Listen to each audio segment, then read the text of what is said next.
Okay.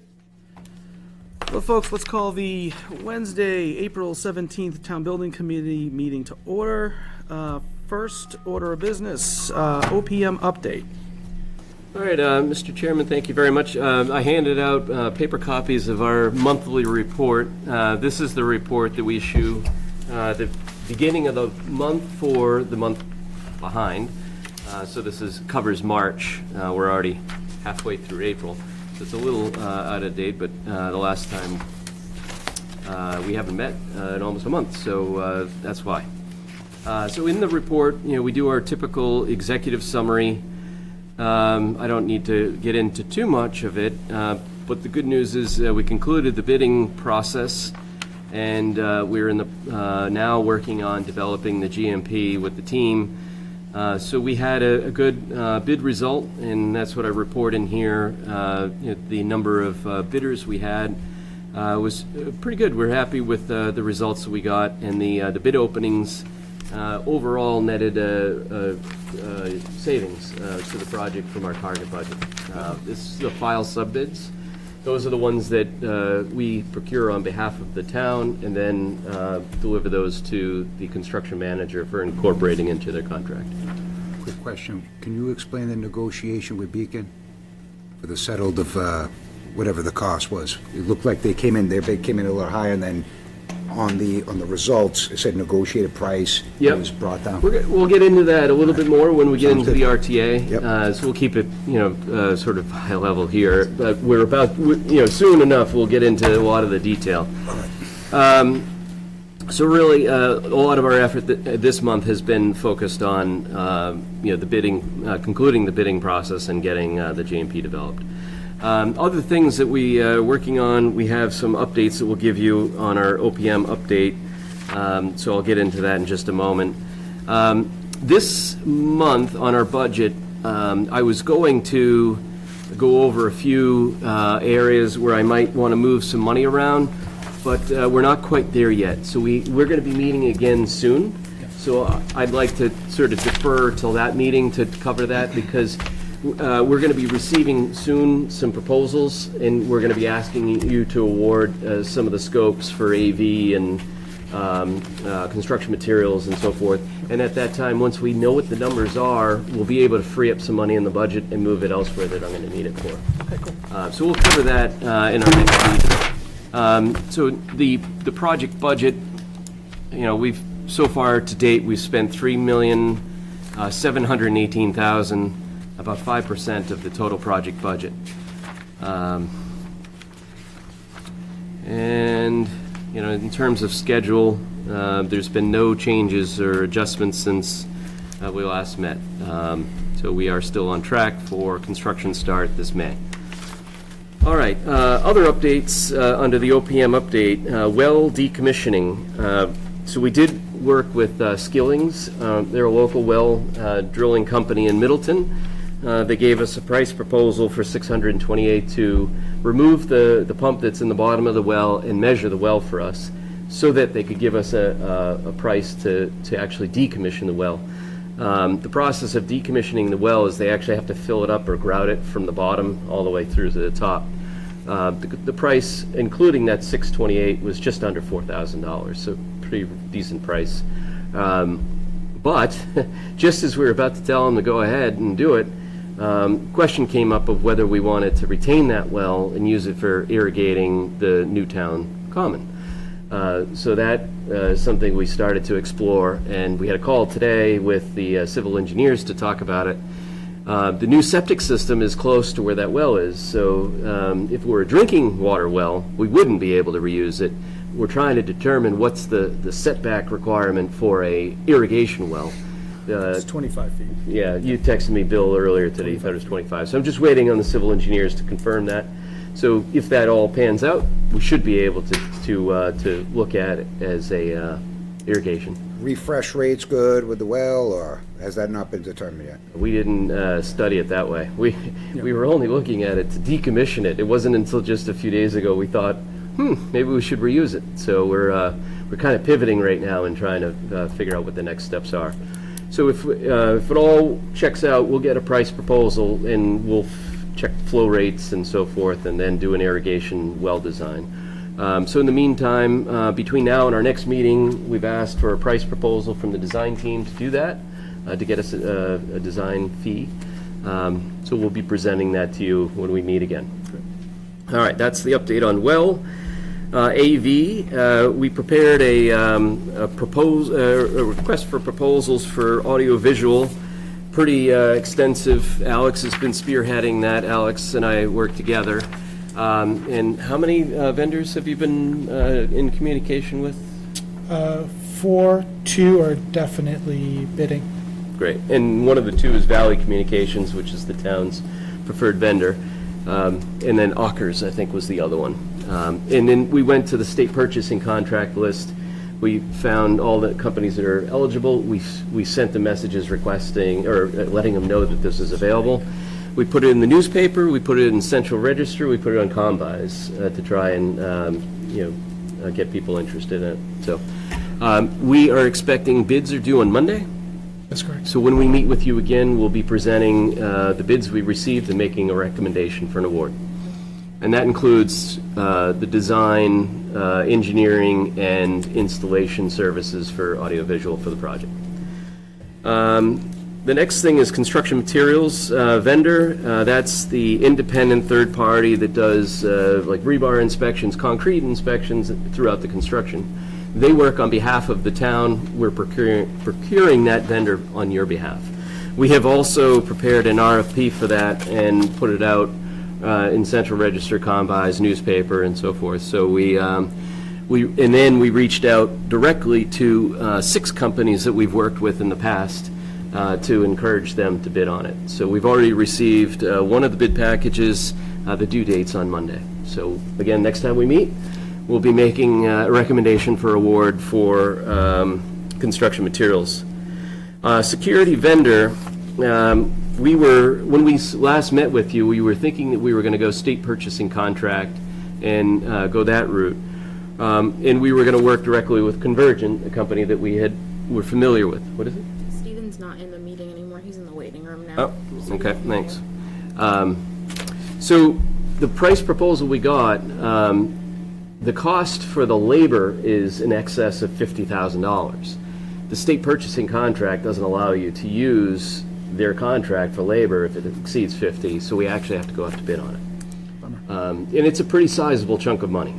So I think it's going to be in the town's best interest if we go out with a hard bid on this and go out through the process. So we're going to start that, and we'll get it going next week because it is a big number. So I just want to make sure there's good competition.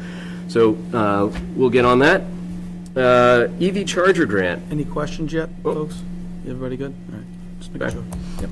So the next one we have is the electric vehicle charger grant.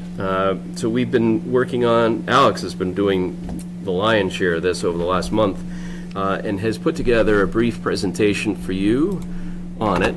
So I will let Alex present that to you. Sure. That's not going to work because I've run out of ports on my laptop. So Run out you of have to use ports. the arrow key. I'm just going to slide it a little bit more. All right. So, EV chargers. Why do we need them? It's a requirement for the base energy code.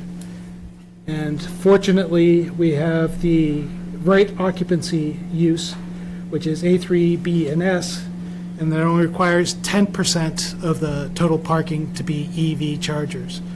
So that is a requirement, not really a negotiable item with the state. Okay. And we are having 26 total, 14 for the town hall and 12 for the public safety building.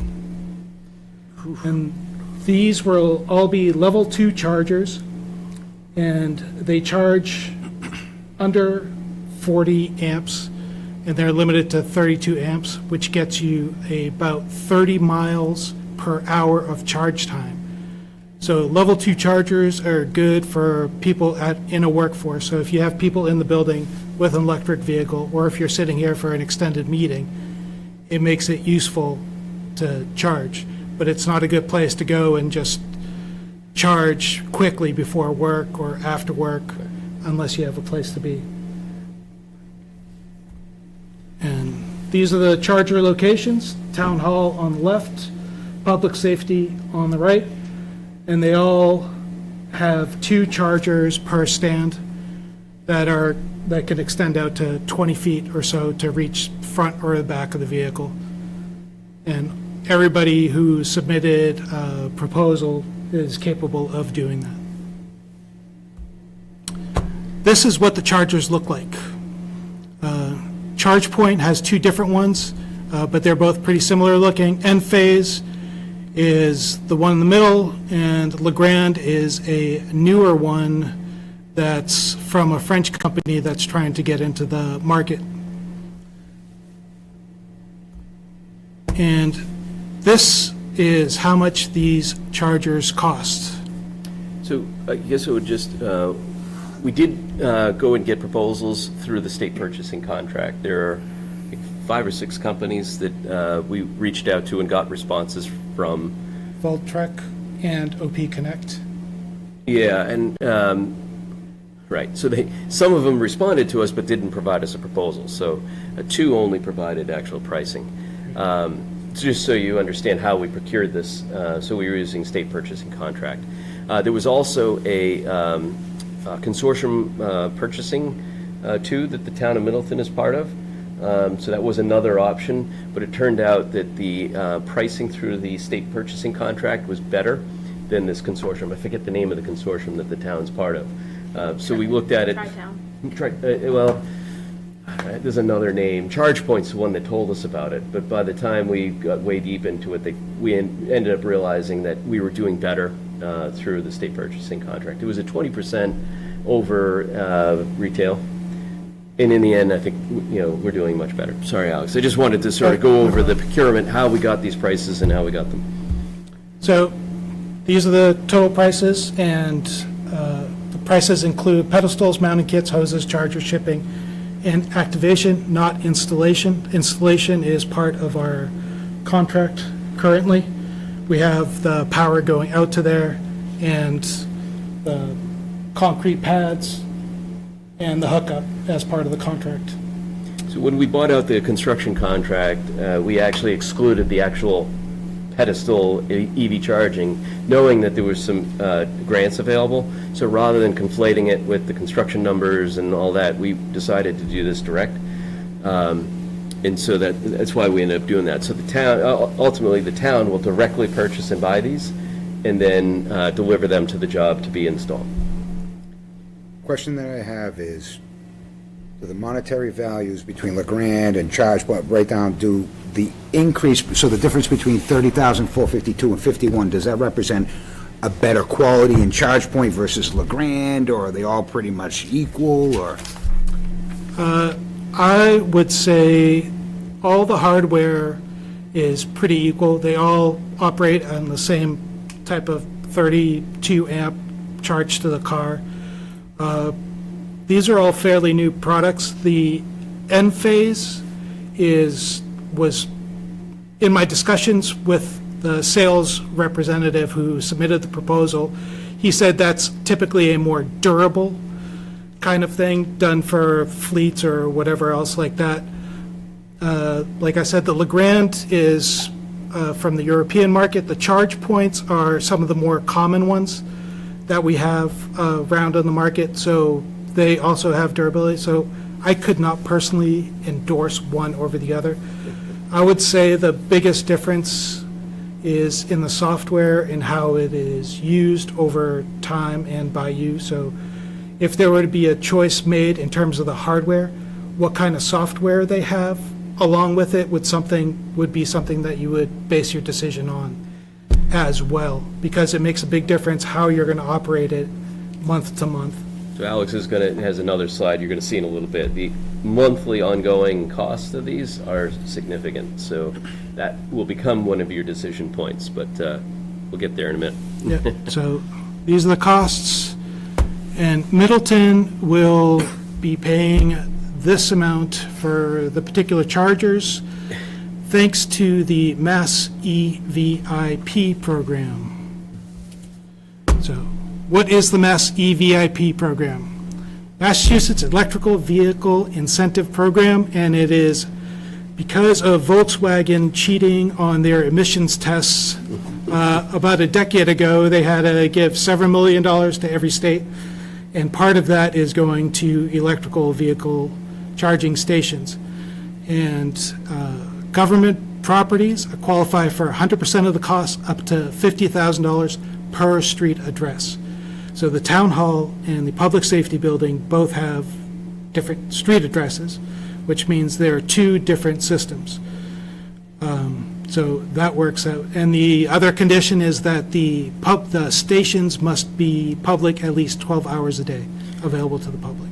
So the one thing about the EVIP program is it's first come, first serve. And when the money's gone, the money's gone. So you have to submit and get a prior approval before you formally get the grant, and that takes between 2 and 3 months. That's correct. And so, so with your blessing, we would then work with our vendor to go ahead and submit the paperwork to get that approval, to make sure that we get the secure the funding, and then they would reimburse after the purchase has been made, and then reimburse the town for it. That's correct. Yeah. So you would still be making the initial payment that was shown on the first slide. You would just be receiving a refund at a later date. Right. So the yearly operating costs, I put these all together, and as you can see, there's some there's some difference from company to company. LeGrand does it with Amp Up, which is another new company that has a couple of chargers actually fairly close off of 114. I think they're near one of the warehouses, or where I think there's a baseball kind of gym type of thing that's down there right before 95. They have a couple of their systems set up. ChargePoint has quite a few systems around as well, and they all work fairly similarly, where they allow you to set the prices in coordination with your energy company. So this is not going to be a profit center for you. It's going to be a loss. You will be, these charges are something you have to pay to keep these machines operational. And unless you have the citizens in your town and the surrounding towns finding it particularly appealing to go and charge there and use up all those chargers all the time, you're not going to be making a profit. But These numbers that are represented, does that include yearly maintenance on the item, or is that above and beyond? these are just the Electric cost, right? just the cost to keep it running. The It's a yearly, subscription cost is Yeah. what they call it, yeah.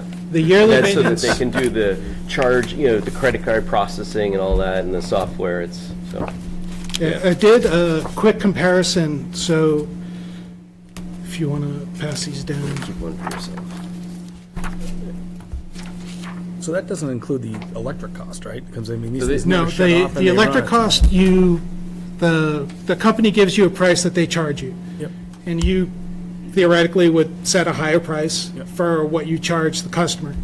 So this, whatever the difference is, they would set these companies, ChargePoint, Enphase, or LeGrand, or Amp Up, would send you the money back monthly, quarterly, however they do it.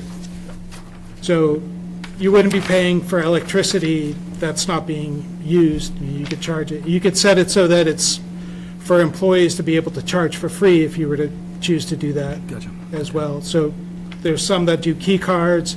There are some that you just, it does it straight off your phone, or some that do it with a credit card. So, if you see through this list, there's a 5-year maintenance and service agreement for some of them, and I broke it down in the bottom by the yearly. So LeGrand doesn't offer any type of maintenance service,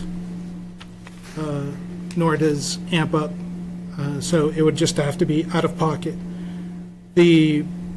All the companies, the one thing that they did say is the failure points are almost always the software, and 90% of the time, that is resolved by turning it off and turning it back on again. It's like our home computer. Kind of like anything. So Reboot it. a couple of companies can do that remotely. A couple of companies have it set up so that you can do it from your little control panel on your laptop or computer, whoever has authorization for it. They can actually just flip the switch from there. It basically tells the software power's been cut, however it is. So, and then a few of the companies offer discounts for if you do a 5-year prepaid, so that's for both the maintenance and for the yearly cellular connection. So, but that you would have to pay that 5 years ahead of time. That's a prepaid, so that's a large expense. And that's not part of the Mass EVIP reimbursable. Yep. So the amount of charging stations that we have figured in right now, are we at the minimum? All right. Very Yeah, we're good. at And you're 10%. saying it's a bit, so that's a, So, just a like, regular building code as he requirement? started in the beginning, it's a code requirement. We don't Yeah. have a choice. So for But it's a, residential, it goes to so 20%. You can always put them in and just not turn them on and not pay for the yearly subscription. I mean, Yeah. that's always an option too. You could put them in and only have a few in each location actually operating and pay for them until you see how they get used. I mean, that's an option. We just require to wire it, right, and have it there. We don't have to Yeah. be using them. That's not a requirement, right? I mean, the code requirement is to have them and put them in. I don't know that Oh, it's yeah. too specific about, Yeah, turning them on. Can we back up to the beginning of the presentation? I don't know that I missed it, but this is required by what, state law? Yeah, it's the energy code.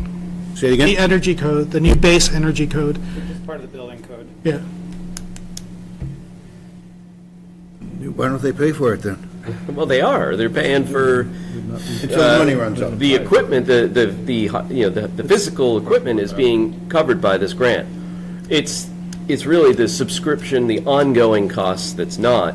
And we're just trying to make sure that part of the decision point here for you as a town is you need to consider this. You're not making money on selling, charging, electricity to people charging their cars. Yeah. It's just not a viable site for that. I mean, if you were in an urban area and they were getting, continuous use, you probably would make money, And you don't even but see not, it. that's not going to happen You here. don't see Are that these anyway. stations going to be within public view, within view of 114, or behind buildings, or where are they going to be? They'll be behind the buildings in the parking areas where the public parks for these buildings. And they're going to be available 12 hours a day? Yes. Well, they can be available 24 hours a day if you choose, but they must be available at least 12 hours a day to the public. Well, but some of those spots behind public safety are gonna be in the secure parking lot, right? So, A few are on the public safety, true, but there's still plenty available on the public side of the public safety parking. 1, 2, is 6 on that side. Justin, just so that we're clear, what's the town's stance on electrical vehicles or implementing more electric vehicles into the town's fleet? I haven't seen an official policy on it. In a more broad sense, what I've seen in the municipal world is the intention of communities to move towards that, but it's not realistically practical at this point in time. There's actually some funding available through the Mass EVIP program for fleet vehicles as well, if you want me to send along the data for you. I think there's a cap on the size of the vehicle and the cost of reimbursable amounts, if I remember correctly. And that's also a finite pool of money. Right. So I believe, now, when we were talking originally, with two questions. First off, so this isn't new building code, because obviously we applied for it prior to, so this is in the old building code technically, right? Well, yes, but the energy code has been amended and changed recently. Okay, so that would be prior to us, that's prior to us applying. Okay, that's what I was gonna So ask. We tried to get the building, the permit before the 10th edition, Yep. which is still not even coming out yet, so. Gotcha, okay. But that energy code update was between the code cycles because of the work that the state is doing to push electrified buildings. Yep. The specialized code. Whole, what is it, 2050, right? The 2050 goal? All right. Chief, oh, I'm sorry. I said the other question I had was on, now I believe when we were talking with the light plant, that were they covering the cost of this stuff, the operation cost? Is that part of the agreement? I thought I heard that, Yeah, we could double check with them. but I'm pretty sure, so this wouldn't be a town cost in theory, it would go to the utility, I think, from us. You think the subscription annual costs would be, That's what I understood. I thought he said he covered the cost of the EV charging station, so, I'm assuming that if he covers it, he gets some type of SREC credit or something that they can use too, right? well, if that's the Is case, my then your guess. decision gets a lot easier because I think we need to confirm. there's only one that that's costs you money. Well, we need to confirm that that's the case, I think, but, yeah, I mean, although I don't know. Well, if we're going to meet again in a couple weeks. Is there anything that we could do to help this decision be made easier for you? If you want to table this and sort of come back to it? What do you folks think? We meet next week, right? Yeah, we meet next week.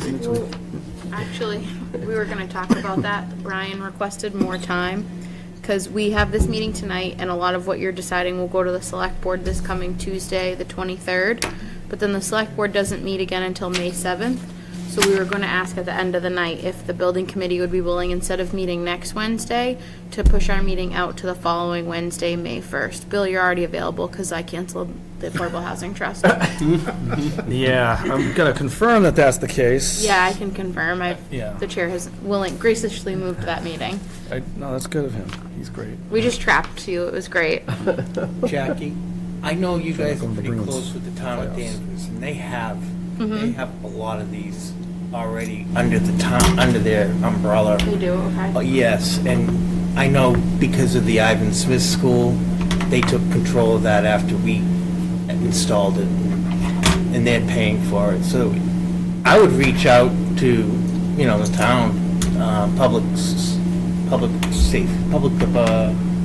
Works.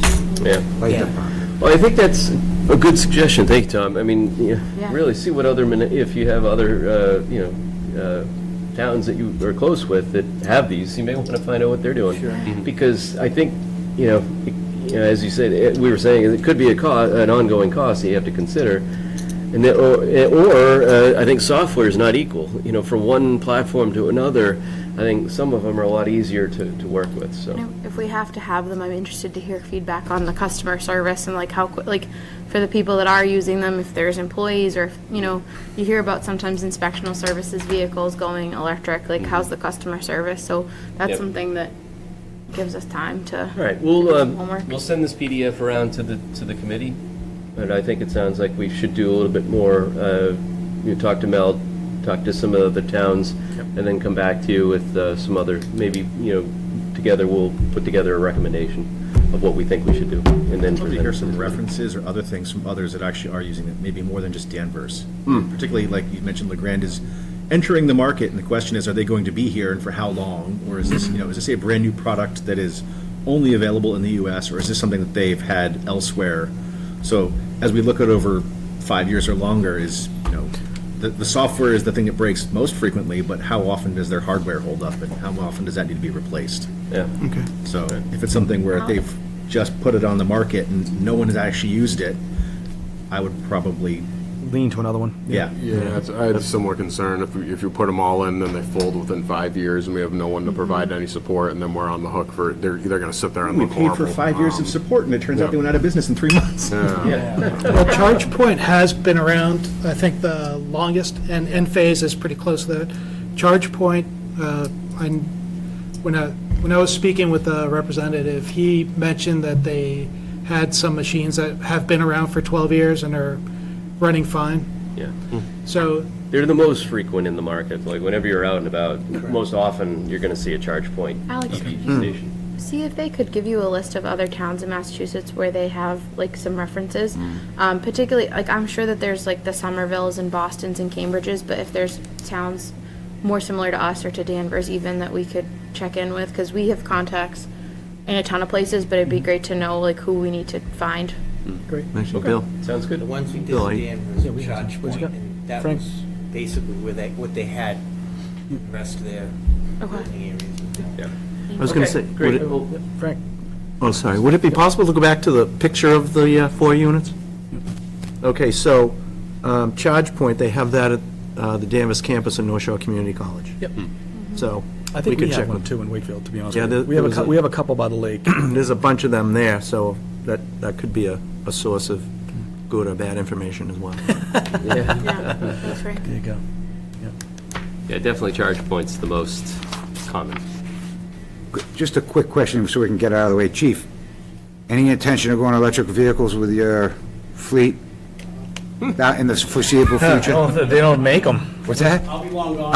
Yeah, I think all of us will be long gone. Very It might good. be in the ground. Melt. Enough By the time we said. start making those things. Yeah, Enough Mel said. just purchased an F-150 Lightning, so. Yeah, yeah, I feel. It's pretty sleek. The only other question I was just, I mentioned earlier, some of the, 6 of the units are going to end up being in the secure parking lot. Does that cause issues with the grant because they wouldn't be available to the public for 12 hours a day? My guess is yes. So, We have to, All right. Well, good point. I'm sure the police and fire would love to leave that gate open for half the day and Yeah. Let people come and charge next to you guys. Just give them. Well, there is, part of the program too is fleet Just give 'em vehicle cards. charging, so I'm not sure if we could count that as part of the fleet. So we'll look into it. Oh, so you can have fleet as part of it too, like your own I have to fleet? find out. I don't know if it's 2 separate grants. it is a separate grant for So, fleets. right, so I don't know if, we would have to sort of divide it. If we were to do that, right, and I mean, that would provide more parking spaces to the town. I mean, if all of the police ones were chargers and they're not using them, it doesn't really make a difference, right? If it's fleet. So, I mean, that might be something to think about. As a strategy, I'm assuming you guys don't care if it's as long as they don't. sitting there and you're require us parking your regular vehicle in it, right? I mean, to- so, maybe that's another thing too. So there's a couple of marching orders here, I think, right? Yep. So maybe table that for next meeting. Sounds good. Does that sound good, All folks? right. I'm saying as long as they don't require us to actually have an electric vehicle or have like some kind of, commitment that we're purchasing. Maybe we buy a- one, and maybe if there's one Yes. that's through another grant that you were Put saying. 6 chargers in for our one car that we might be getting in 6 months. Yeah, it seems fair. I mean, that's a good, That's government work That's for like you. a state, that's a state grant. as long as you're and hitting to the a date. requirement, right? All right, I just have a few Thanks, guys. other items on the list. Alerting vendor, we've had one meeting with Allcom.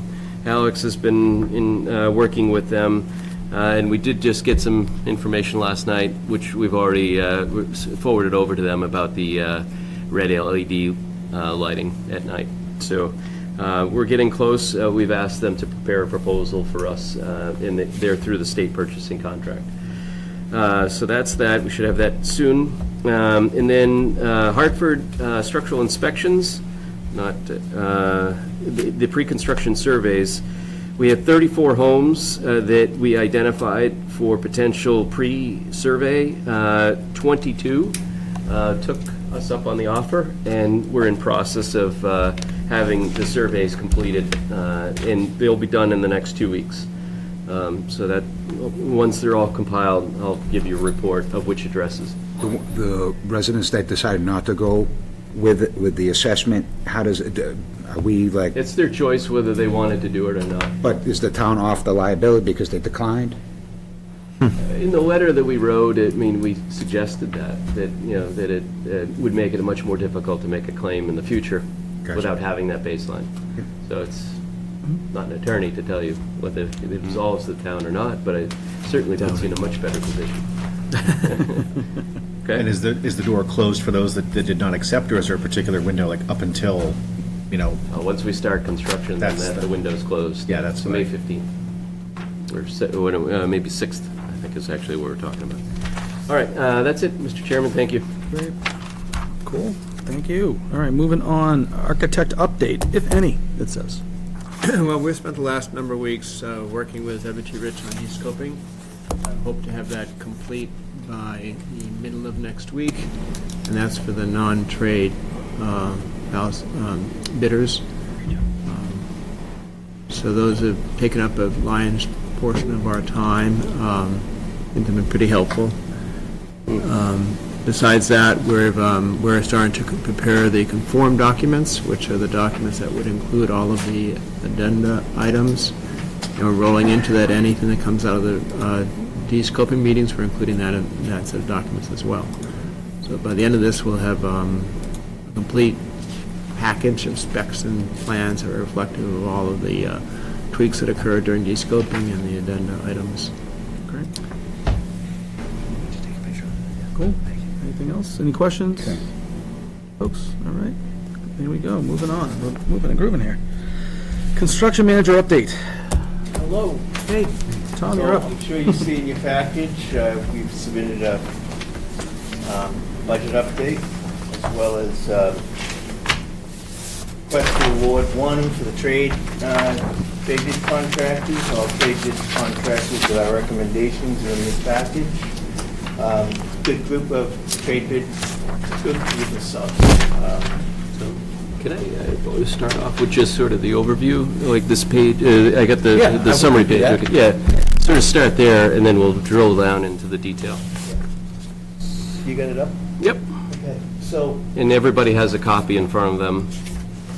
the request to award 1 and 2, total 39,088.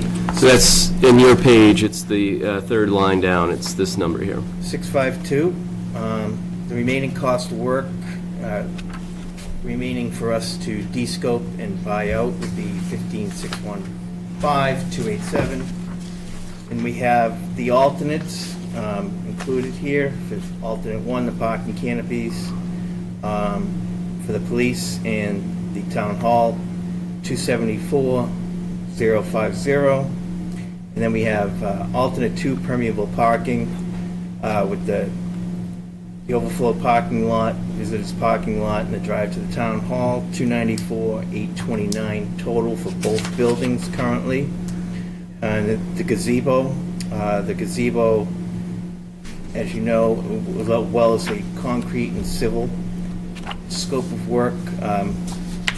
This is a little higher from our original budget, but we were missing the pavers around it. This is all-inclusive now, total scope. For the gazebo, you're saying?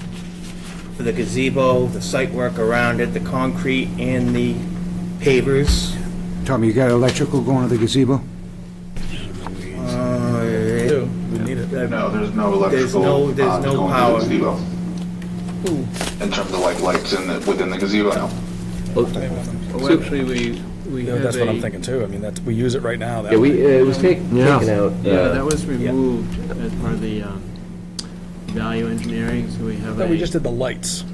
Well, it was the electrical line that went all the way down the pathway to the Yeah, that's gazebo. what- when we had that I conversation, assumed he we was talked still about cutting both all the- power and Yeah. the lights. and Yeah, we had said- decision was made to Yeah. cut it out. Right, I thought we were still giving power at least to the gazebo. No, we said a pull box right at the road, and then it could be No, pull extended box. later. Because Why don't we, I mean, we can still part of rescope the reason this. we did that is because we don't know what the program use of the town green is going to be. You know, we didn't know if, it was going to be designed in a way that it could be double as a field at some points in the day, or, like, there really hasn't been much study done to how that field is going to be used. So we said we'd bring power to the edge of the field, and then once an understanding of how it was going to be used, we could then, add that scope back in. Part of the reason we did that is, at the time, we were over, the estimates were telling us we were over, so we said, all right, well, this is something we can pull back and then just leave provisions for future, so that's why we did that. But let me just take a moment to sort of talk about the bigger picture of where we're at in the project. Tonight, we're here for an interim approval. We are not ready yet for the full GMP. We're still, as Tom said, we still have 15 million worth of the work to buy out and to de-scope and to figure out. But where are we right now? We're, to the original budget, it was 60 million in my report to you. I backed out a little over 500,000 because there's some scopes that have been pushed from the construction side into the owner scope, some AV scope, some security, the security cameras, the cards. There's one other that I was thinking of, the alerting.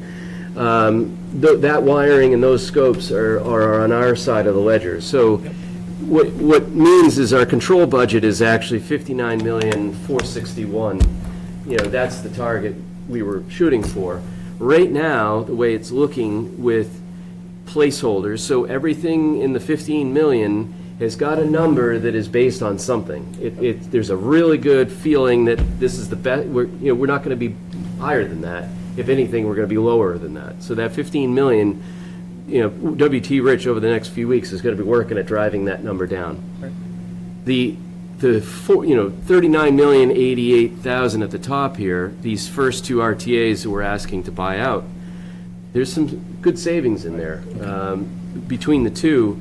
In the cover letter of the two RTAs that you have, they highlight what the savings is. So on RTA 1, which is the file sub-bid trades, what we're asking for an award tonight represents 882,000 of savings over the estimated number. So that's good news. That's really good news. Just so I highlight that. So you're looking at the WT Rich document, right? And Yeah. you're at- So where am I at? RTA 1, if you go down to the third paragraph, Yeah. you'll see. Oh, there we go. Yep. We had a control budget of what we were expecting to open for the bids. And you'll see in the detail, we're gonna flip the page and you're gonna see the detail. Some are high, some are low, but the net effect is, we're just under. So that's all good news. Yeah, to go back even further, 2 or 3 meetings ago, I think, Nick, you asked, are these documents ready to bid? Are you guys confident that we're going to be able to go to the street? There was a concern with all of us that the market had been swinging up, a lot of projects were going over the line. We brought you a case a couple of years ago that said we need more money to even get this job built. Where we landed, for a lot of different reasons, is pretty much right at the target, actually a little bit below. So when this all gets netted out, right now, it's projecting to be somewhere maybe about 3% below the target, which is kind of where you want to be. You don't want to be high, and if you're at the line, you'd say, well, we don't have any wiggle room, but actually, this is just below that, so we've got some money, and if we don't, and we probably won't, use up all the holes and allowances in this project, we're going to be returning money to the town at the end or using it for FF&E or other uses. We're not there yet. We've got to get through the risk issues out there on the site and everything else. But this is a good result. No matter how you skin the cat, this is a very good result. We pre-qualified 85 contractors to bid, representing 35 trades roughly, filed trades and non-filed trades. 35 subcontractor types or categories, and out of all of that, Brian's reporting to you that we're under the budget. And in today's world and the way things have been going, when you read the papers, I don't think you can ask for much more than that. We're very happy. We were all very happy with the result and where we think we're going. And as he points out, this is right now a draft, but it's all, the work that's going to ensue from here is all about driving those numbers down even more. Right. Okay? Just want to give some Yeah, overview. and just to echo what Tom said, we put a lot of work into this. It is a draft, but we are reaping the benefits of where we are in the market right now. Yep. And we want to continue to reap those benefits. At the same time, we're kind of progressing the project forward. So again, just kind of reiterate, we're at the draft mode. You're seeing some big savings up front. Some of those savings, they're getting reallocated to things you haven't seen yet, which is kind of that $15.6 million bucket.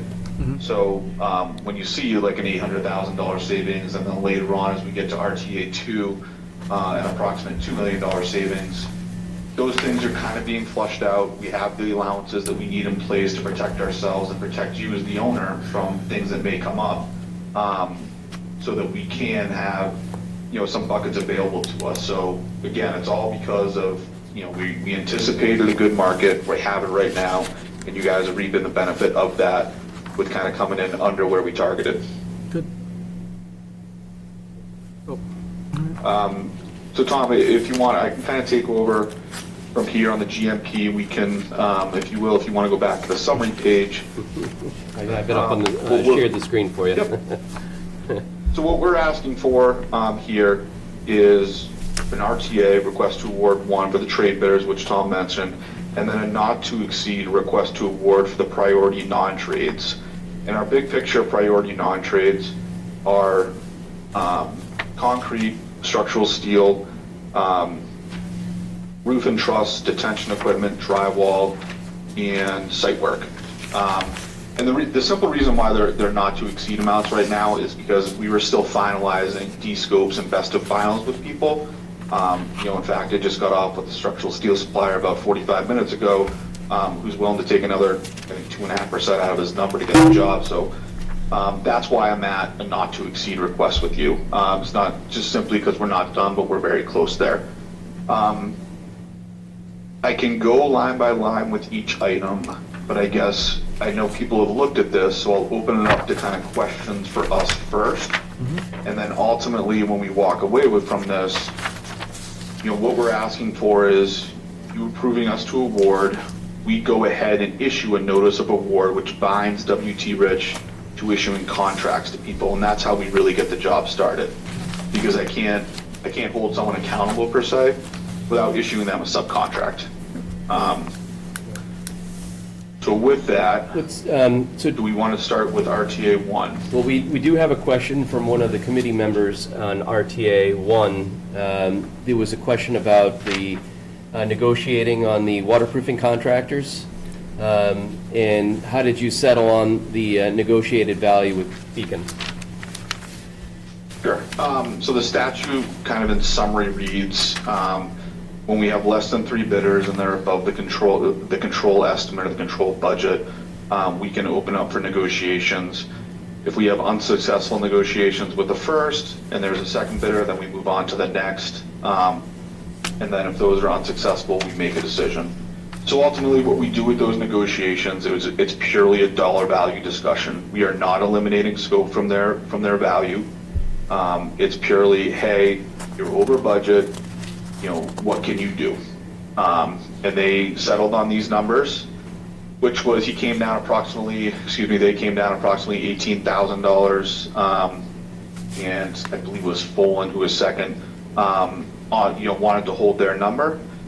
The reason why we settled on that is because we didn't see any major benefit of going back on the street to get other numbers as a non-trade scope.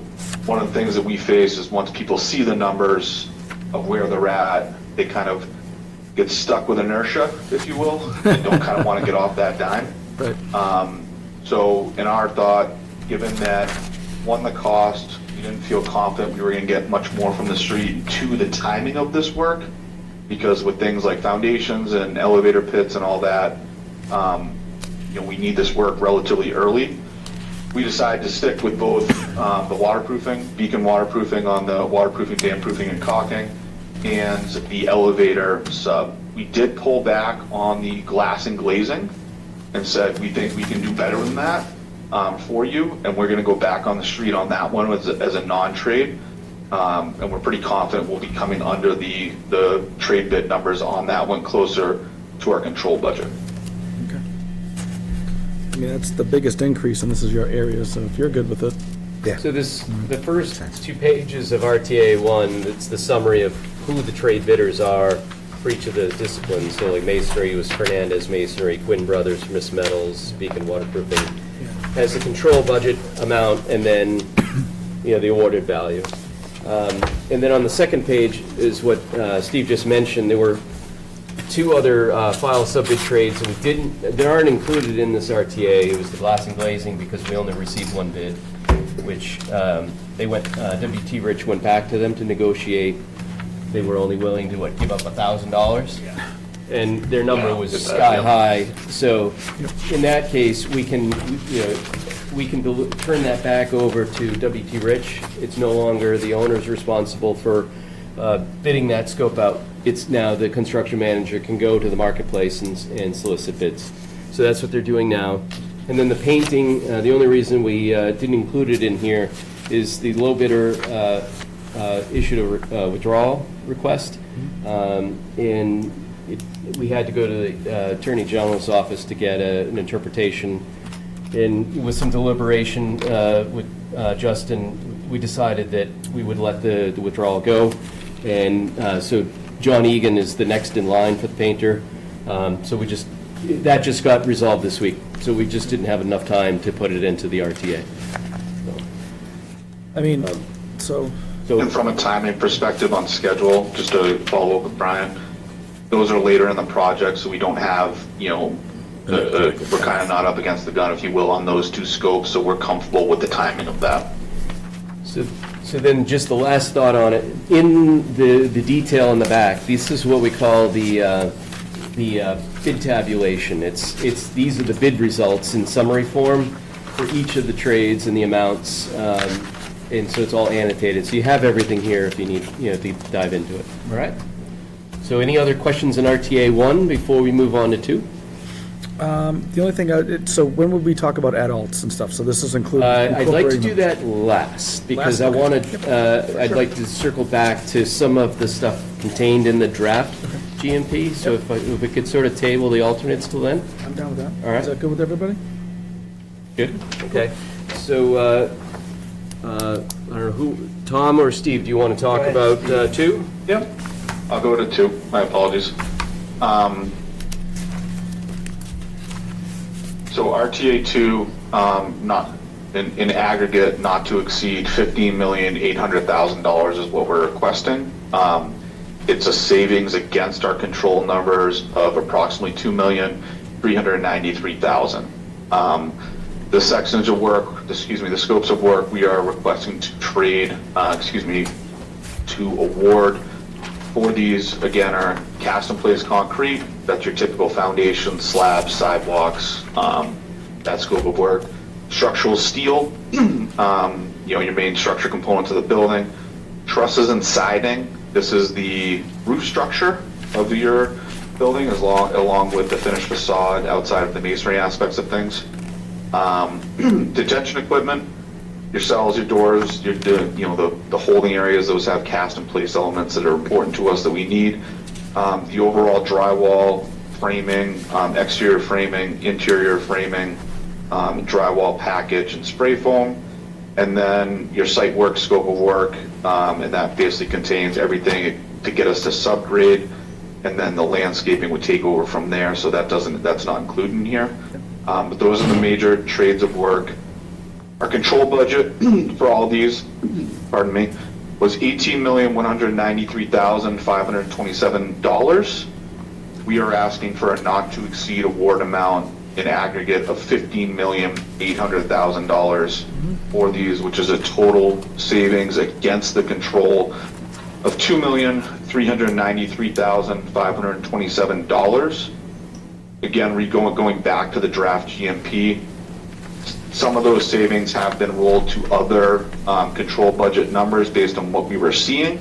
So, as you'll see, you're not getting a whole 800 plus the 2.3 million savings in the draft GMP, just a realignment of buckets. Okay. It's a good day, though. Still. Yeah, we are very happy. We're kind of happy with the results. Like Tom had reiterated earlier, there was a kind of big uncertainty on escalation, workforce pool, and all that coming out of the pandemic period, and this project hit the market at the right time. And again, you're seeing the benefits of that. Yeah, I think 6 months ago, we wouldn't have got that number. Good. Yeah, I would agree with Tom on that one. So look at that. So It actually all worked out. Before we go on to the next section of the RTA, are there any specific questions you want me to answer relative to these scopes of work, the numbers you're seeing? George has got a There's lot of question. detail on the backup, but I think maybe kind of laborious to go through, but I'm happy to answer any kind of question. Yes, we have a question. My question is, how do we have amounts and no contractor? If you see further in your packet is the leveling sheet. And what they're doing is they haven't done the final buyout. General contractor. Are you talking about the general contractor? Or No, subcontractor? he's saying You contractor needs to be well, determined. for instance, cast-in-place concrete, contractor name TBD, Because be they, determined, and we have a price. yeah, Okay, now I'm lost. yep, okay. I just want you to look at this right here. You go here beyond. These are the leveling sheets for each item that we're asking for. These are the contractors. We just haven't finalized it yet. These are the contractors for the steel. These are the contractors for the wood truss. And we're going to finalize those. So they still have to negotiate and do best and finals before the awards are made. So the reason, this RTA 2, they're asking for an approval of not to exceed, and obviously they're going to work to better that number even more. And when you look at that back sheet, you can see who the low vendor is right now, but Tom and Steve are doing a good job at hammering these guys to get more money out of them, and so they're gonna keep trying to drive the numbers down, and who knows, somebody could slip into the low position that's number 2 right now. Essentially, the town's giving control to WT Rich to go hire the contracting team. Yeah, and we're under, so I think Yeah, we're in good that's shape. We're in good accurate. shape, And yeah. to kind of give you a little context, like I just got off the phone with SBL Structures and they dropped to 1.36, which puts them below Trimax on that page. I need to update that page, from a final standpoint. And this backup I provided the backup to kind of give everyone a level of comfort. Yep. That I wasn't just throwing numbers on a page. There's actually a lot more backup that goes to this. We have bid forms, scopes of work, and individual 11 sheets for each one of these people that ultimately form our subcontract on top of that. So, that's why I'm asking for a not to exceed, because like I said, 45 minutes ago, I was getting off the phone. It's in real time, it's live. I just wasn't at a point to hit go with an actual final number, but I was very comfortable with the number that I told you on this sheet that I could stay under. Okay. Does that answer your question? George? Yep. Okay. All right. Do we have any other dialogue, folks? I'm seeing none. All right, so what do we do next? So the next is, so I want to just circle back to the, this summary page, the first document that we looked at.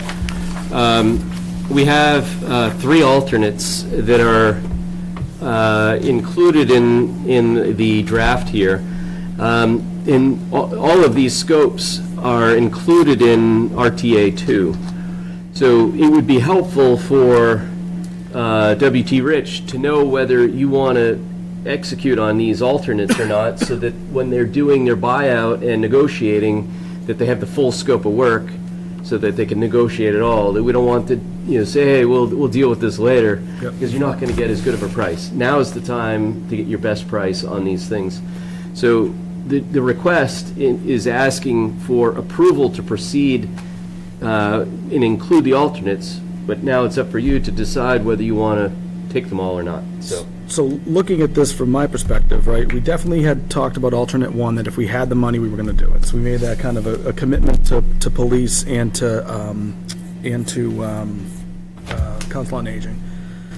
Alternate 2, I think we have a little bit of an issue with that one now after the Eagle permit, right? So one of those is actually in the Eagle area, and that wasn't permitted as part of the limit of work area. So I think that's a concern. And then the gazebo during the zoning board of appeals, one of the members had noted that the existing gazebo was somewhat historic, and we may want to consider moving it and all of that. So, I'm all good on 1. 2, I would say, $300,000. Do we necessarily want to go that route, especially considering, we're going to also be looking at the drainage system, because we voted in the generator. That has an impact to the location of the drainage system, because they're going to put it right where one of the drainage system was. So it's going to go into that permeable paving area in all likelihood, but outside of the Eagle area. Right. So alternate 2 to me seems like it's probably something we don't want to do right now, in my mind. But one option is you could say, let's have Rich price them into the project, but hold them and not, we don't have to actually execute on the work, but we could say, go ahead and negotiate the price. Yep. I would suggest maybe we get a separate price for each, so you could decide, the one that's within the Eagle zone, the 330. Right. You could always say, all right, we won't do that, but we'll do this other one, but have them negotiate the prices now, but say, don't do any of the work until we tell you to. So, you could kind of do it that. Steve, Tom, does that sound fair? Yeah, that guidance is good, Brian. I will tell you from a trade bid perspective, I think the one we ultimately care about tonight is alternate one, and kind of the read I'm getting is that that's a go-ahead.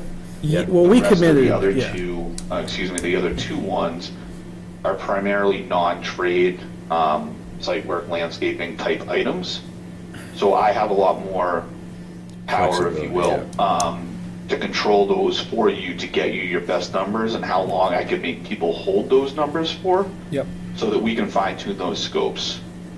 Does that kind of give everyone a better understanding Yeah. of what we can and can't do after tonight?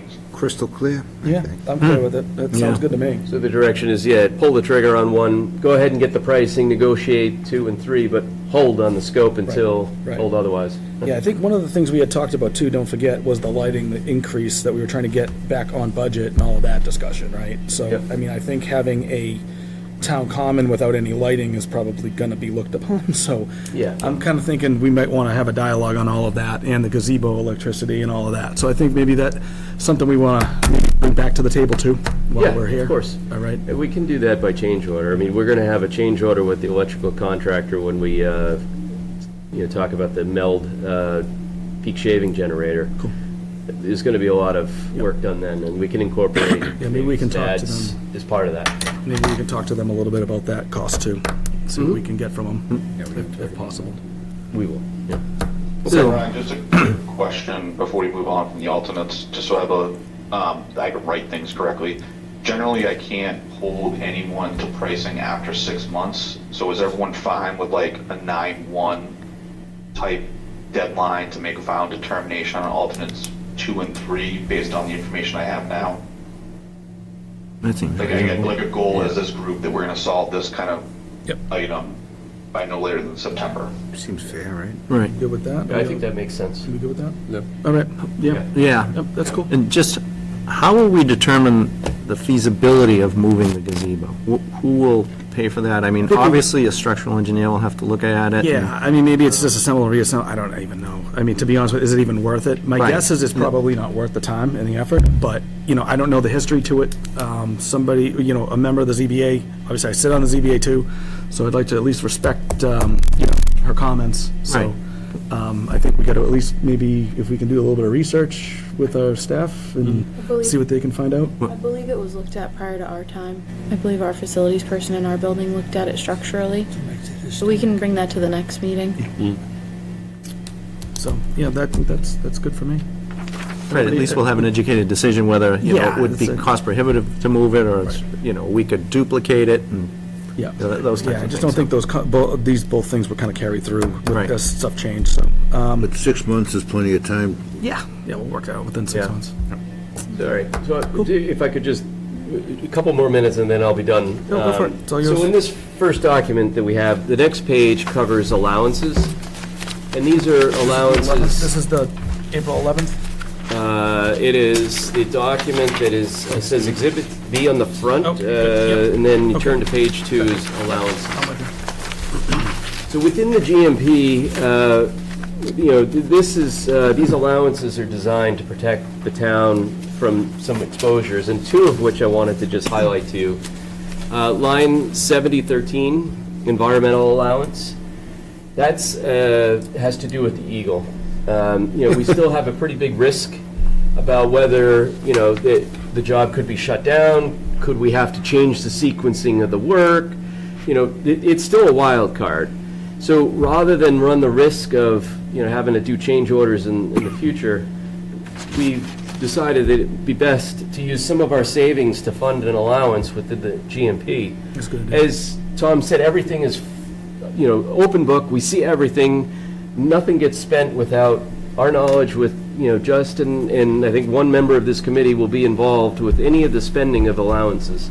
So it's not, it's not a free-for-all for these. These are specific uses designed to protect us in the future for things that could cost us a significant So amount of money. if delays happen or whatever, that's to kind of offset the subcontractors or the contractors' delay costs is basically, or who knows? It's hard to know exactly what that impact could be, All right. Okay. because it's a wild card and I can't predict, So it's a number we just sort of plug in the budget. And obviously, at every step, we'll work to minimize whatever that draw would be. Yeah, I mean, we have a requirement for, is it biweekly or monthly monitoring? So that's a cost that, we weren't necessarily picking up. Will it cost the whole 200? I would tend to doubt that, but It if depends on something happens with the Eagle and they ask for some additional, whatever it may Missed it be. covered. Cover something, put a screen up, or who knows what they Yeah. might ask for, but. Well, and, the plan right now is to start the public safety building first. Yep. But the issue is if we're agitating the Eagles and the work's stopped, then we're going to shift the effort over to the town hall because that's outside of the 660 buffer. That's a But now cost. the work's out of sequence, and now it's going to impact the overall project schedule, and that has a cost implication. So, that's another example that could happen. So, we just don't know how they're going to react, in the beginning. All right? The next one I just want to bring to your attention is 7116. It's the last one. 7116, temp provisions for permanent power. So the permanent transformers for the project were ordered in November of 2023. They're 116-week lead time. They will not arrive on site until the month of February 2026. The project's scheduled to be complete in January 2026. By May of 2025, we actually need permanent power to keep the project moving. So in a year into the project, we're going to have to start doing some things to keep the project moving. What is that? Does that mean we bring in 2 separate generators for each of the building to supplement the temporary power? Who knows? We're not quite sure what we're going to have to do. It's still an unknown. We're holding out that there's going to be an opportunity to do a short-term rental of a transformer. The problem is the town runs on a very specific voltage that's unique to 3 towns in Massachusetts. So what you can get on the aftermarket for transformers is pretty slim. Limited, right? And, so Meld is doing everything they can to accept, to get that date bettered. They're trying, and we've asked them to put their heads together and see what options are available, what can we do, what are creative ways we can keep the project going. We don't have that worked out yet. So for the moment, that's a risk to the project. If, for some reason it delays the project months, the cost to keep Rich on the job is $100,000 plus a month, so, and then if I have to rent a generator that can handle the complex, that could be $30,000 a month. I mean, Makes sense. so it's a wild card. I just don't know. So I've asked them to plug a number of 350. We're using some of the savings here just to protect the town from unknowns. But even with our line, we're still the 3% below it, or whatever we had originally? Our expectations, we don't want to use any of this, and the idea would be at the end of the job to return all the money. Yeah, I you get know. that. I'm just Yeah, saying, but big picture, you but still even have with it. all of these allowances built in, this is all Still still, below. yeah, yep. Still good. below. Yep. Right, okay. Good with me. So I just wanted to highlight some of those to you, some of the things. This is not final yet. The next time we come to you, Yep. the plan will be to have a final version of the draft, of the GMP for approval that will be sent to the select board. So we're still working on the stuff behind here. Yep. But the proof of proof of budget here is showing you that we're under budget, and we fully expect to be even better than what we presented to you. Right, and then so WT Rich will come in with the value engineering stuff at the next meeting. Is that the idea? So the rest of this gets filled in, or is that just already getting? The buyout, we're not doing any value engineering right now. Right now, it's just buying out It's the just work. de-scoping. Just de-scoping? Like you said, you just got off the phone with the guy and you got him to cut this, and that process is continuing now for another week or more. Brian, did you say there was a third allowance as well? Those are the two that I wanted to just, there's other allowances in there, we don't have to get I into thought you it said here. that there was a But those are third the two that I wanted to highlight to you, because they're pretty significant exposures that we have on this project that could impact schedule. So I want you to be aware, okay? So with that, I think we were looking for a motion to recommend that the select board authorize $39,088,652 RTAs 1 and 2. Brian, before we proceed, I just wanted to touch base on 7102 premium time allowance for the value of 200 Rand. So is that, do we feel confident that that's going to be enough to cover us, or too much, or for weekend work? Or 7102. Yeah, that's, Steve, if you want to elaborate? Yeah, can I just repeat the question, make sure I understood it? The premium time allowance, am I confident in that value that we won't exceed that? Was that the question? Well, that, and that's what, to cover like weekend work, off hours, stuff like that? Yeah, it's to cover things like that where we choose to, advance things to the benefit of us all. It's not to cover, subcontractors who are not being accountable to me. That's where I get the fun part of having those good conversations that they love, where they're gonna work the Saturday for free. No, I get that, but what I'm saying is, if we wanted to accelerate certain portions, that allowance is to help accelerate certain things when you deem You are it's correct. necessary. All right, very good. You are Thank correct. All right, I'm good. Okay. So, Brian, your motion. Want to make a motion? Well, So- I suggested a motion, but I can't make one. You also So moved. wanted to include the alternates. You get that whole, I mean, it was a pretty long one, so, yeah. Did you also want to include the alternates as you discussed tonight Oh, yes, in the good motion? point. Yep. Okay. Yep. Slow down a little bit. It's good news. I just didn't want to repeat all of his numbers. So you're just looking at RTA 1 and 2, adding and accepting adult 1, and letting them negotiate adult 2 and 3, but not deciding until later. September. By September 1 if to proceed. It's going to be included in the motion or separate motion? That's the motion. That's the, I will move that motion as Jack. Second. as Jackie stated. And we have a second. Paul seconded. Paul second. All in favor, folks? Aye. I'm good. I as well. All right. Well, we just spent a lot of money. Good. 15.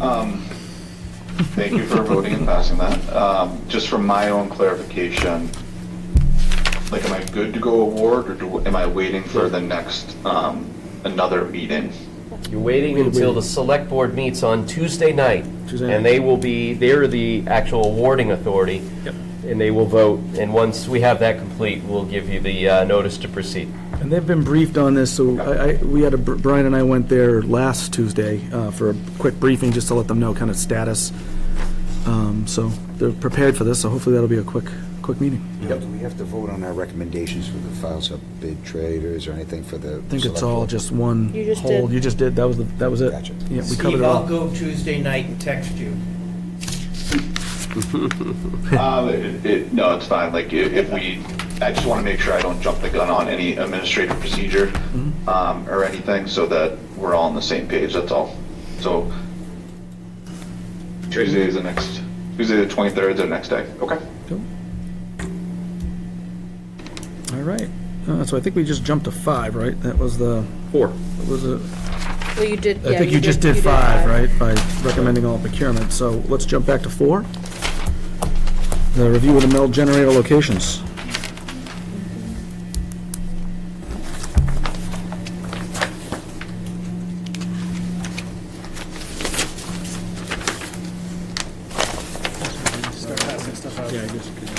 Stuff on the way. These are the same. One of each of those, one of each of these. Steve, I don't know if you need to stick around for this. We'll let you know what the results of the location of the generator, if you want to. Yeah. Maybe,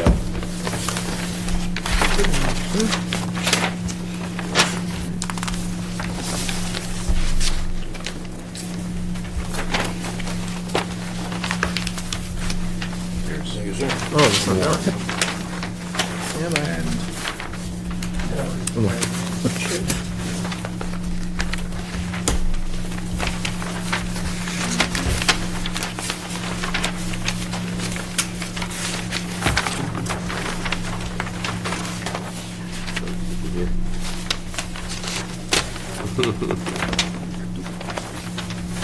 I can always just end the meeting, and then they'll get the message then. Are you planning on bringing them up on the screen or not?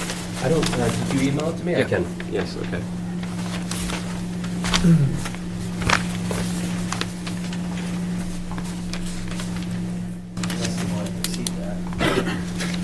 Brian, you taking the lead on this one? I'm Chris actually is- going to do that. This is, okay, fire away. Yeah, so we can start now as Brian pulls it up. First page to look at is the 3Ds of the the emergency generator that would be, now this is based upon a dimensional shop drawing of a similar type of generator. The large structure on the left is the generator itself. The structure with those cylindrical top discs are the cooling towers. The Lego block. Yeah. The Lego block, right. yeah. It's a nice logo. That's what it is. So, I just wanted to show you this because of the scale of this unit. There's a 6-foot tall person, lower left hand. These things are pretty massive. Yeah. I mean, we voted against it previously, but then we voted to include it. So we're kind of in a spot where we've committed. Chris, the generator I think we voted is to include, I think we just said we were interested in. in relation to the little individual you have there? I'm not sure if that's Yeah. how that was Size of a taken. 6-foot Yeah. tall What person. do you think? Yeah. Because it was, what does the select board think about this? Yeah, and then they said they want us to go Yeah. forward with it. Great, so So they they voted to do that. They voted to do Fair that, enough. yeah. Yeah. Yep. Yeah. So essentially, the generator has a footprint of 50 feet by 20 feet by 24 feet tall to the highest element, and then there's a stack that extends up another 12 feet. Is that design, or does that offend your sensibilities? Without a doubt. I'm going to guess without a doubt. Yeah, I thought we were done with this months ago, but now it's come back again. Yeah, same. And I understand, we don't have a lot of information because we don't know what the actual one is, but I understand that the cooling towers can be moved and possibly regrouped if it's advantageous for the site layout. So the challenge here was to find a couple places on the site where this could go. It's going to be servicing, the entire complex. So Brian, I think, and Bill, you got together and looked at different options. Yep. So the next page is, pages are a series of locations where they can go, and these are larger scale plans, so it's not showing the building footprint, but I wanted you guys to see sort of where they are, and, let's see. Based on a variation of option 2. Exactly. So, why don't we start with the first option, which is behind the public safety building. There's two options here to look at. One is the option with the cooling towers that are in line with the emergency generator.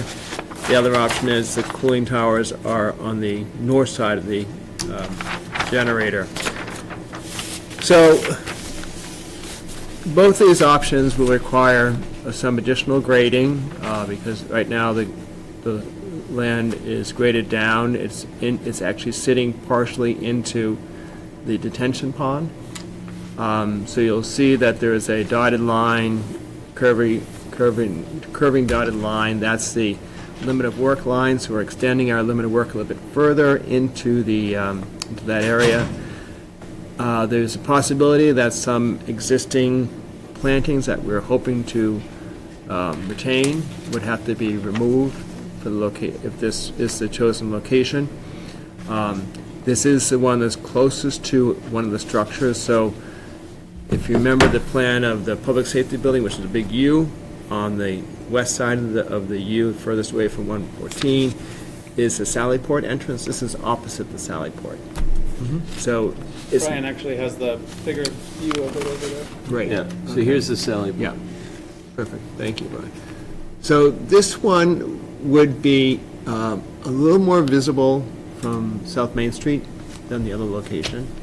The public safety building will hide a lot of it on the north side, but as you head south, you're going to see bits of it because... Well, a lot of it. A lot of it, yeah. Well, the other issue we have is the buffer for the Exactly. eagle runs right through the trees here. Yes, Right, yes. and keep in So mind, there is another option which you may not have. also you're putting in a visually. stack, which is not something that we had discussed, because they're not fan of the monopoles that was discussed with the Eagles. Right. They're good with the kind of lattice, The comp tower. Right, yeah. yeah, exactly. So they would go with that type of tower, not something like this. So just, Essentially, it's 36 whatever feet tall, so it's Yeah, you know, it's a- essentially acting like a big hole. Yeah, yeah, which isn't necessarily inducive for the dudes, for those guys. Personally, I would say try to keep out of that area, but. Right. So the option of putting the cooling towers on the north side brings it back almost within the limit of work area. So, but it still would require redoing the entire calculation of the detention basin, redoing the grades, along with this emergency generator. We have a transformer and a switchgear. So there's two more structures that would be next to it, but much smaller in size compared to this structure. So, I mean, keep in mind, this is just showing a footprint, not grading. So, you know, that basin is probably a third of the size at that point, right? Exactly. Yeah. Exactly. That's a little bit of an issue. So those two are option, essentially, 1 and 1B, 1A and 1B, because the cooling tank. The other option is placing it on the west side of the Town Hall Community Center parking lot. So this is about 10 or so feet lower than the slab, the first floor of the Town Hall Community Center. Again, it is situated near, retaining detention ponds. Sort of can't avoid that on this site because we've had to sort of create these detention areas around the construction. There's a little more liberty here because we can actually reconfigure the detention pond a little better down in this area. As Bill pointed out earlier, these plans aren't showing grading, so that the edge of the retaining is going to be further west than what we're showing. And this, we have a scheme of putting the cooling towers in line or behind it, still allowing for 10-plus feet from it to the edge of to the edge of the poles, the bases for the light poles. So there's a opportunity for some landscaping or planting in front of it to try to mask it a bit. Quick question, Chris. What's the relation, the distance from the property line to the closest abutter from the structure itself? That line right there, yeah. Yeah, that's the line. That side was the 50. That's the line, right? 50, yeah. We're not within the Construction setback. safe, right? I don't have that. Oh, 100, dimension. so it'd be 100 and, It's over About 100, 150 feet? 100. yeah. 150 feet, I'd say, is what it looks like to me. But we also have a mound there, so if you look at the topo, you have a big The mound. mound is, Yeah, they'll is see the is stack, but- more in line with the parking lot. It's not on the opposite the generator. Yeah, and the mound is not 30-something feet tall. No, understood. So- We all know that I'm not the biggest fan, but, we Need a did, sledding hill, Yeah. right? We'll just. we're gonna make a sledding hill, expand it. And then, Chris, you mentioned the grade of the structure itself is 10 feet lower than what grade exactly? The first floor of Town floor, Hall actually. Community Center. So, it's 10 feet down, but it's 36 feet tall, so you still have 26 feet. So this is, the top of the the- mound that you were describing is here. The generator would be located about this point. So just to give you a sense of where the neighbors are in relation to where that would be, the generator would be sitting right in here. Yeah, and be about the height of that tree. Right. So fortunately, you have some mature growth along that property line. Yeah. And it's evergreen, so it'll stay green all season long. But it is going to be a major structure that's close to a neighborhood that we're really trying to protect, visually. Part of my ignorance, correct me if I'm wrong, this thing's only going to get fired up in an emergency situation where we don't have power to the facility. Well, it'll be tested pretty regularly. This is a But peak, this is, right. this it's is not, yes. a utility transformer Yes. to shave off peak demand, so. A couple of hours a day. Gotcha. Yeah. And considering how much the grid's going to get used over time, I imagine it'll be more and more as it goes on. Yeah. Decibel noise of the structure? I don't have any of those facts yet. We were do told it was 80. 40 feet away, you can't really hear it, I think was the claim from Mike Well, when he was here. I would also say Frank saw a similar in person as well. Frank, do you want to talk about the site visit that you went on, if you can? Yeah, we went to Littleton Electric, and I can tell you there's more noise from the cooling towers than would be from the actual operation of the generator itself. That's good. Frank, if you lived in there, the closest abutter in that house right there, would you be annoyed with the sound if you're trying to chill in your backyard and have a little barbecue? Yeah, well, of course. All right. not gonna lie to you. Thank you for not. But that was it, and there is a neighborhood in close proximity to the unit in Littleton. The cooling towers are closest to the neighborhood, however, there is a change of grade there of probably 30 feet with a lot of growth. But the neighborhood is immediately adjacent to it.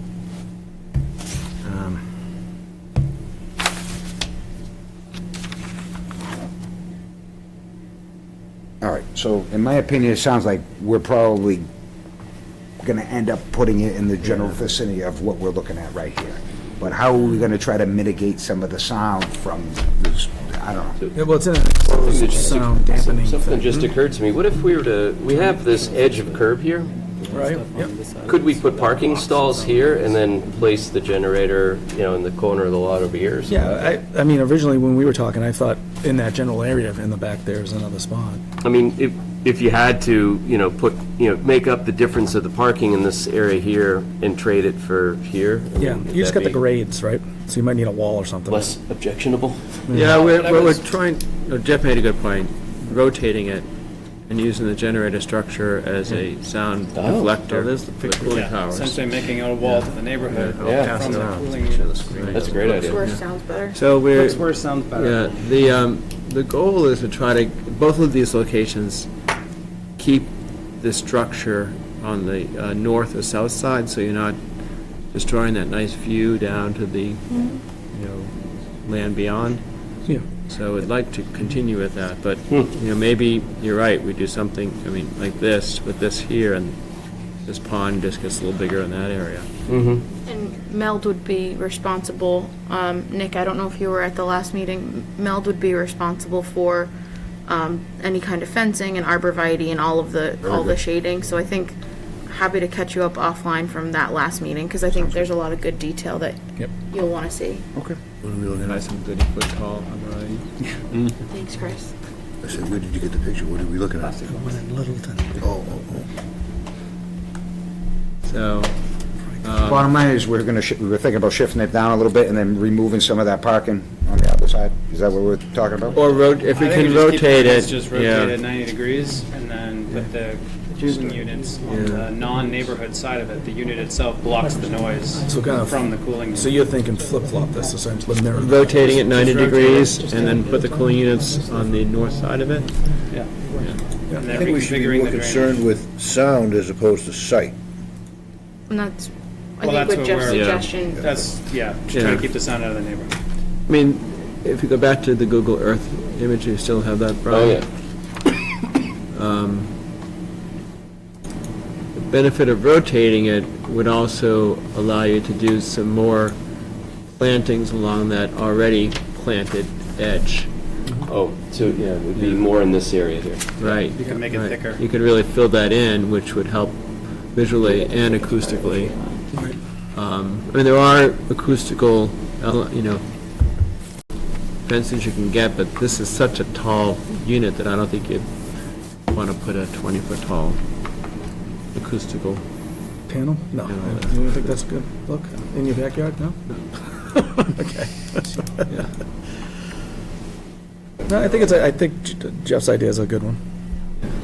Slide it further over, too. Yeah, rotate it and then use it Yeah. to shield. That's a Or great even idea. just, or even if you leave the parking and just slide it along your grid, right? I mean, you could also, you don't have to necessarily turn it 90, you could just kind of mirror it, right? I mean, So Yeah, you I mean, still do the same If everybody's thing. preference is that's the location, I think we can continue to work on yeah. the final configuration that works best. Yeah, how do you work with the cut of the landscaping to get it down and Yeah. hide it and, Right. yeah, keep right. as many trees as you can. Mm-hmm. Do they have a sense of when they'll know what unit they'll be getting? You guys good with what we're discussing here? Yeah, I'm not sure where they're at in the process. I think they have to design it. If I had known They it had was to gonna be this big. Well, they have to, Yeah, it has to be designed, Right. yeah, so. Yeah. We didn't. Well, what choice do I know we you have? After the buildings are done. We don't have So- to have it. So I It's could, going to be installed. let me give you a little more Go context. without electricity. Knowing the transformers, how long the lead time It's is? going to be after. Yeah. It's gonna be after. Way up. Yeah. So, just because you guys didn't have the benefit of being in the room for the select board meeting, so let me give you a little more context. So, as part of the process, it was discussed extensively that there'd be an MOU between the town and MELD. I think, you know, if you were to poll 1,000 people, all 1,000 would say it's not the prettiest looking thing. And that's understood. The piece that was discussed, though, was benefits. What are the pros of having that on site? Among them, it was a significant cost savings to the overall budget. There was somewhere in the neighborhood of, is it still around 400,000? Is that the number we're looking at? So $400,000 savings overall to the project budget. Construction project. Yes. Yep. We would delete, scope from the construction project, and MELD would cover the cost. The other benefit in terms of long-term maintenance of any generator on site is that MELD would take on the cost and responsibility of maintaining the generators on site. The town wouldn't have to do that in perpetuity. Emergency generators, not. Correct. For the buildings. Yep, for the There'd be buildings, two correct. small ones for the buildings. Yep, correct. Additionally, the conversation about the savings from peak shaving. So if they saved, $1 million a year, for example, we had negotiated that 5% of those savings would go back to the town year over year. They'd have to calculate out. That would be returned to the town for the purposes of open space or something else to be determined. We'd also discussed that having that there in relation to existing infrastructure for MELD would create opportunities in the event of a significant regional power outage to power a large chunk of homes and businesses up and down 114, including Market Basket and other kind of resiliency things that would come with that. It would also open the doors for the town to use one of the two structures as a sheltering facility in a capacity that we wouldn't be able to without that on site. So there are a lot of factors that went into that decision. I'd hate for people to think that it was just let the building committee just find some place to put it. There's a lot of kind of competing interests there. It also opens the door down the road for potential grant opportunities for emergency preparedness and other things along those lines. It doesn't affect the residential, though, because they said it would be for the 26 kilowatt system, which is the larger commercial things like Richardson's and Market Basket, not houses. So I forget the exact terminology, but there's something about the fact of that being there allows them to tap into some other energy sources. This ring a bell to you? Solar field. It's a solar field, yeah. Is that what it was? Yeah. Solar So it would allow not directly to power residential, but it would provide an opportunity to turn on other power sources for residential that without that there, they wouldn't be able to do. Yeah, I thought they said it was just like a section of town, so it wasn't like the whole section. town, but. Yeah. It's like 114 in the south, from the golf course down to Market Basket. Frank, the unit you viewed in Littleton, well, how is that powered? Natural gas. Natural gas? And this unit is going to be natural gas as well? Yeah. Very good. I just pictured a lot of diesel smoke coming out of the stack, but that's not the case. That's They have good. to have a pipeline. No trucks coming in daily. There will be no pipeline. What'd you say, Jeff? I missed that. They'd have to have, and if it was diesel, they'd have to have a pipeline. Right? Yeah. And I guess Second truck's worth every day. also on that note, it's my understanding that it's quieter than a diesel generator.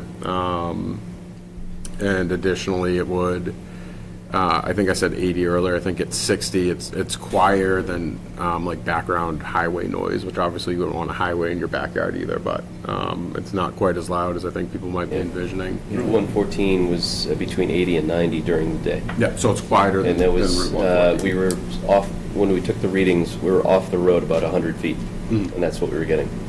114 is pretty loud. And then in terms of it actually being on, it would be on during outages, obviously, and then in terms of peak shaving, they'd committed, I think it was like 4 to 6 times a month for no more than 6 hours, no later than 9 o'clock at night. So there are some guardrails here. I don't want people to think that this thing's just going to be ripping all day long, all hours of the day. They also understood the size of this, right?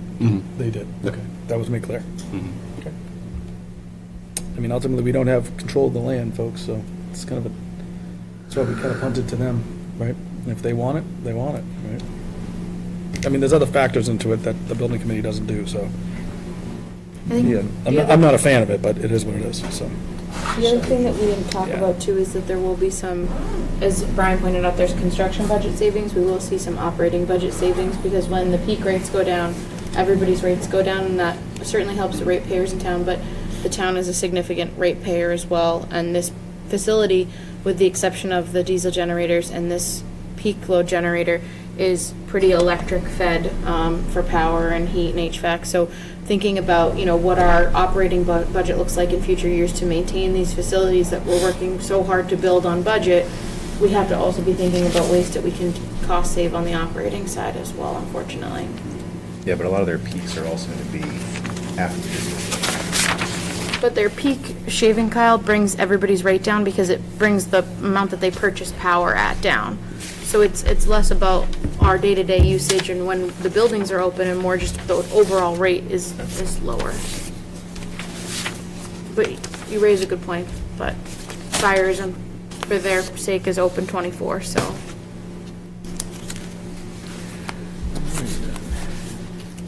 if I'm understanding you correctly, you're proposing shifting it more to the right?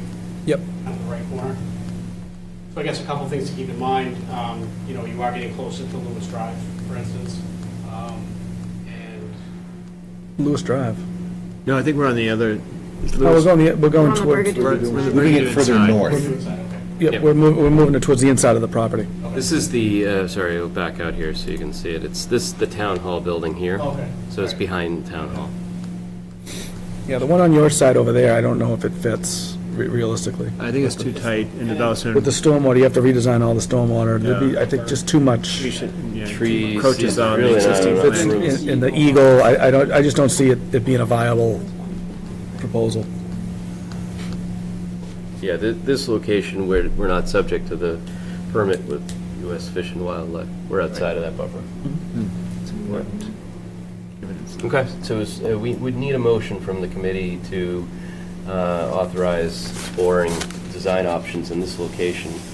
We also have a fee proposal too, but is that MELD going to cover the cost for the redesign? We had discussed negotiating, splitting it, I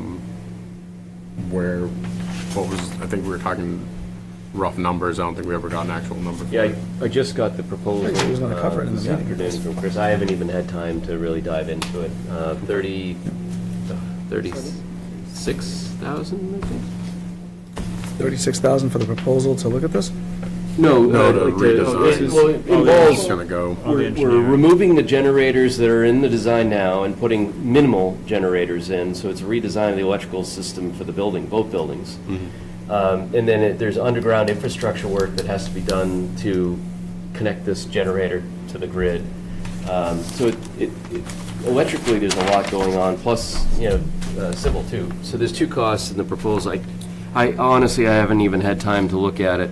Came in, I was already on the road. Do you need the motion tonight, or could we hold off until the next meeting? I mean, I think it might be helpful for you folks to at least see what it looks like maybe a rendering or something of the preferred location that we're talking about, now that we have one spot.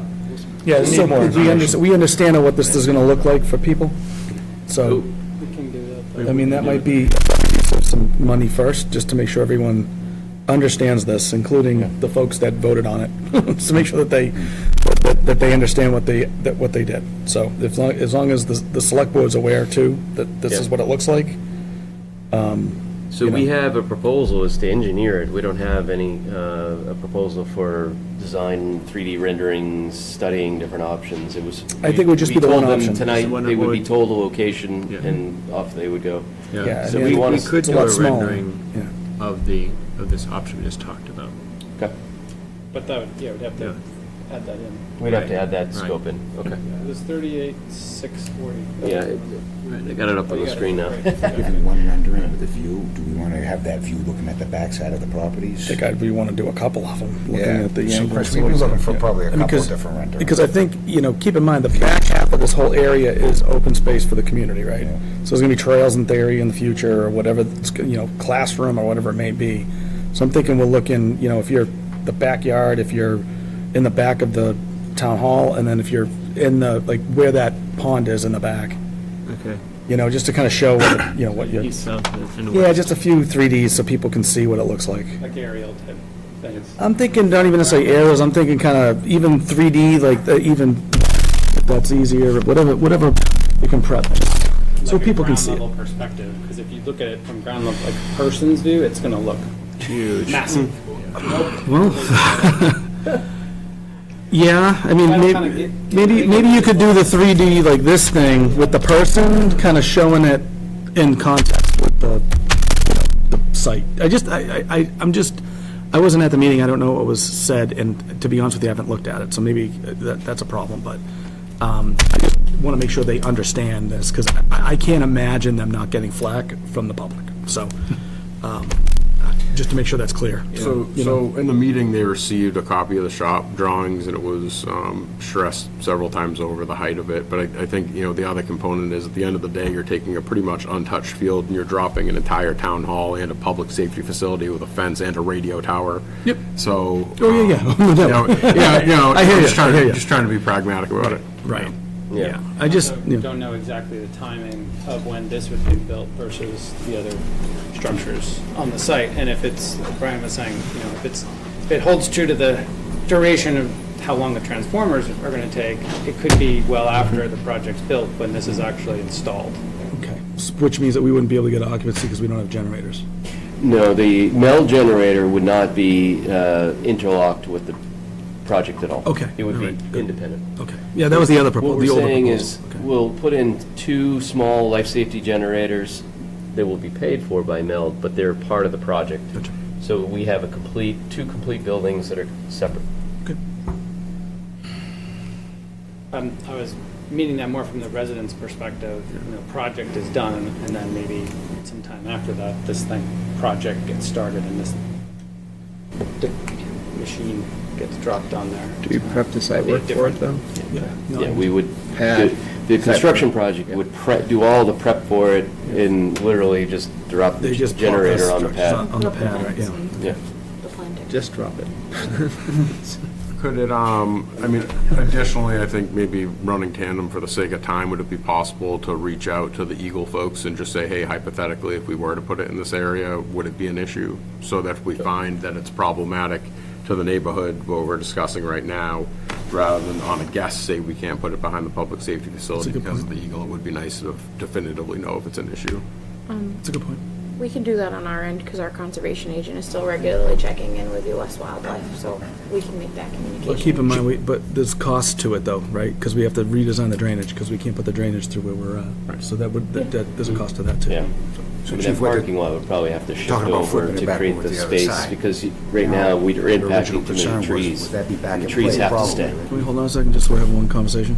Go ahead. Yeah, I mean, the concern about the diagram as it was shown, that generator would have to slide over and maybe closer to the public safety, and that whole lot would have to probably slide over a bit. Slide over to get the room. That way you get a little bit more room. You gotta get away from the root structure of those trees that exist, because you would be basically taking out an entire tree stand Yeah. to put it in that corner, and that's part of the permit with the U.S. Fish and Wildlife, is we have to retain the trees between our project and the nest for visual separation. Right, yeah, and I think you also, I mean, that, again, I don't think you fit your gravel wetland there. I mean, I don't think that gets in there anymore. Right. I mean, because you have to grade it down. I mean, that's a huge cut right now. I mean, I want to say that thing's 6 feet deep, right? Yeah. So, I mean, I don't think you can get the grading to work. I mean, even if you're sliding that thing over, you're plopping it up and you're 3 down, you do 3 to 1, that's not being built. I think at one point, we had talked around the possibility of putting it where shifting the parking lot, so Yeah, six or so spots that are there, putting it there, and then shifting the spots over towards the road. So this way, all the grading, everything stays the same? Yeah, I got you. That would make sense? That would work? The Eagle buffer, the 330, runs right through this stand here. Yeah. Yeah, those are the trees that we marked that we would keep. And then we told them we would keep all these. Yeah. Yep. Yep, right. Yeah. And they were probably the most important part of the whole discussion. Yeah. Yep. Okay. Cool.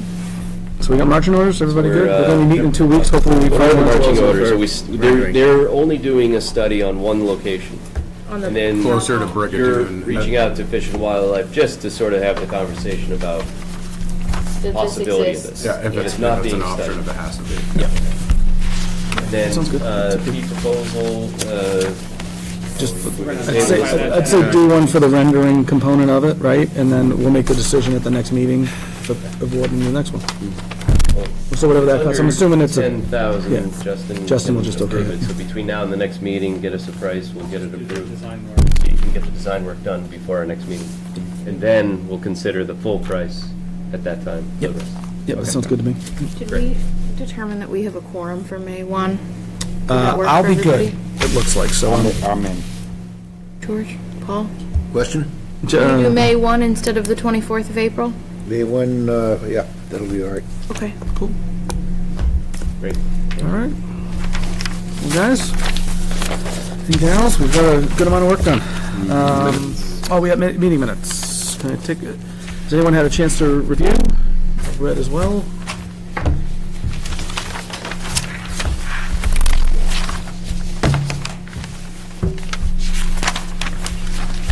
Any edits, modifications, et cetera, et cetera? Okay. Please, go for it. The minutes from, what was the date? 318. 318. 3:18. Yeah, 318. All in favor? Aye. Aye. All right, motion to adjourn, I'll take one of those guys. Motion to adjourn. Right on. All right. Thanks, folks.